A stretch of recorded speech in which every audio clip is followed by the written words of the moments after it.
for their take on this move across the board by Donald Trump to lean into the opposition. Rick Davis and Jeannie Shanzano are with us, Bloomberg Politics contributors. Rick is our Republican strategist and partner at Stone Court Capital. Jeannie is our Democratic analyst and democracy visiting fellow at Harvard Kennedy School's Ash Center. Rick, is this a strategy to just own it? I'm not sure what he's owning. I mean, you know, he talked about, well, I barely know this guy, Nick Fuentes, except he had dinner with him at Mar-a-Lago that blew up during the campaign. Yeah. You know, and he says people have to decide. That last clip you just said. And I'm like, decide about what? Whether Nick Fuentes is a racist anti-Semite? I mean, or anti-Semitism is bad? I mean, like, what is it we're undecided about here? And the thing is, it's not that Tucker Carlson interviewed the guy. On its own, Tucker Carlson should be able to interview anybody he wants to. I mean, for heaven's sakes, he interviewed Vladimir Putin in Moscow. But at the end of the day, it's the fact that he didn't challenge Nick Fuentes on any of his racist, anti-Semite comments. And so that's the backlash. There are MAGA people in an uproar that Tucker Carlson has been, you know, helping this guy by not challenging him.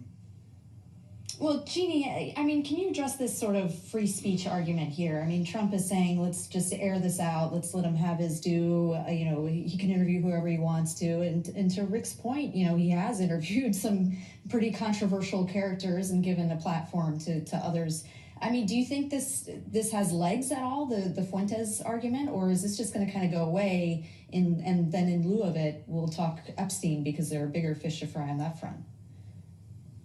Yeah, this has been what Tucker Carlson has been saying to put himself and in a victim position, essentially, is, oh, they are trying to cancel me and not let me interview who I want to interview.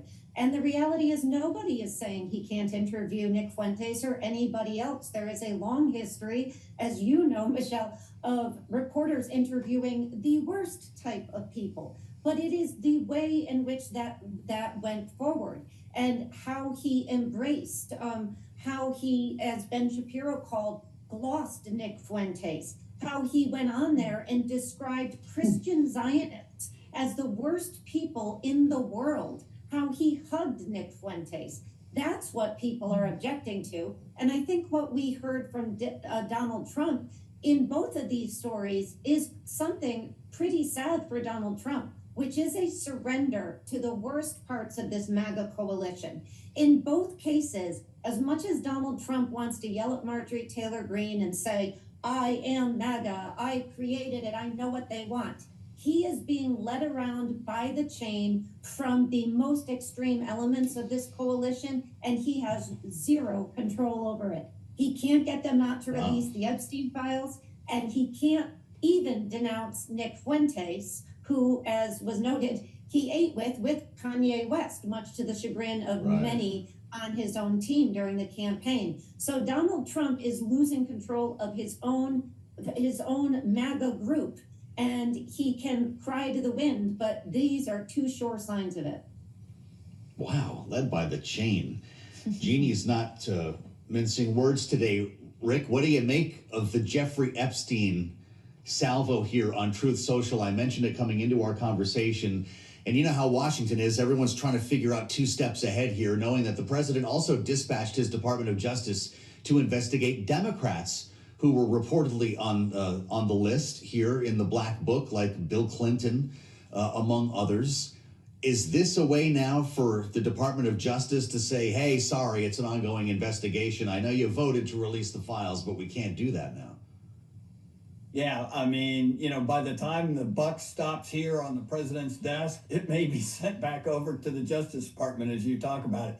I mean, look, who knew on Friday night that this thing would breeze through, which may be a unanimous vote in the House of Representatives, something that took a discharge petition. Very unusual. I mean, almost unheard of in Washington that a group of members could overrule the Speaker of the House. And as a result, may turn out to be everyone voting for this thing. And it gets to the Senate, and everyone was saying on Friday, hey, no way is it going to get through the Senate. Oh, really? Donald Trump can get it through the Senate. All we need is 13 Republicans. You don't think he can get 13 Republicans? So, I mean, but then the question is, why in the world would he want it to get through if he has to sign it? The reality is, if he wants these released, all he has to do is pick up the phone, call his buddy Pam Bondi and say, release him. He has that power. He doesn't need Congress to sign off on that. Congress needs to sign off on that if they want it done over his head. So somebody's going to win, somebody's going to lose, and I sure don't want to place a bet on this one the way it's headed. Well, Rick, just to build off that, I mean, if you're a political consultant in the White House right now, considering all these factors, considering what the DOJ might be able to do to protect the president, considering the writing on the wall that the House was already going to vote in favor, and perhaps the Senate too, as you mentioned, would you have said, hey, Mr. President, yeah, just say, let him free to vote for the release, knowing that there are risks here for the release for Donald Trump himself? Well, that would assume that I was just brought in today, because I would have never suggested the track they've been on all this time.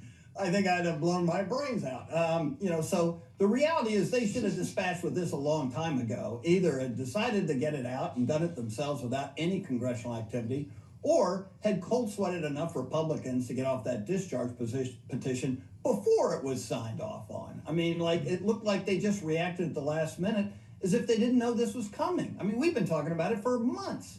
And so, yeah, I think that it's going to be the kind of thing now where it's not clear what the position is to take. I mean, I'm not sure I could take a poll today that said, hey, is it better or worse for Donald Trump to actually do this himself and preempt Congress, or let Congress roll him?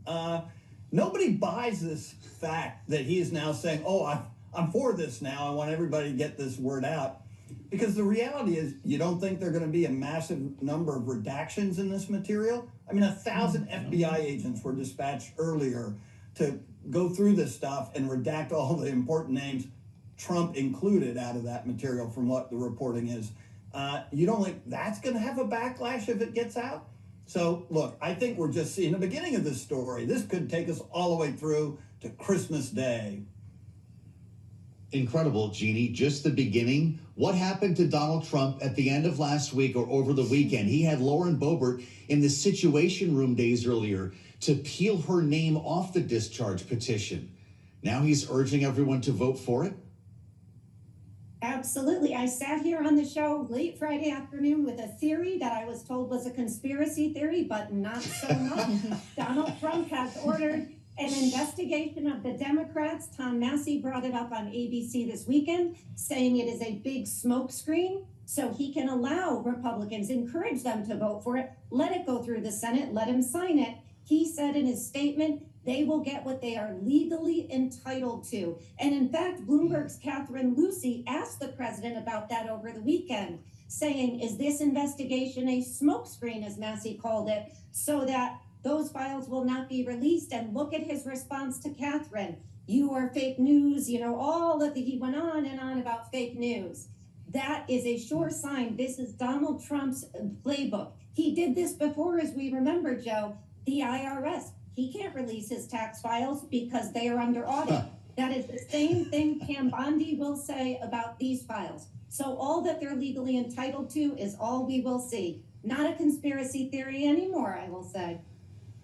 Wow, this is a great panel today. It's only Monday. Think of where we'll be this time tomorrow. Jeannie Shanzano and Rick Davis, Bloomberg Politics contributors, bringing us analysis and truth every day here on Balance of Power. I'm Joe Matthew, alongside Michelle Gemrisco, who's going to be back with us tomorrow on the program. Looking forward to it. Yeah, happy to be here. Stay out of trouble in the meantime, because we have much more trouble to find.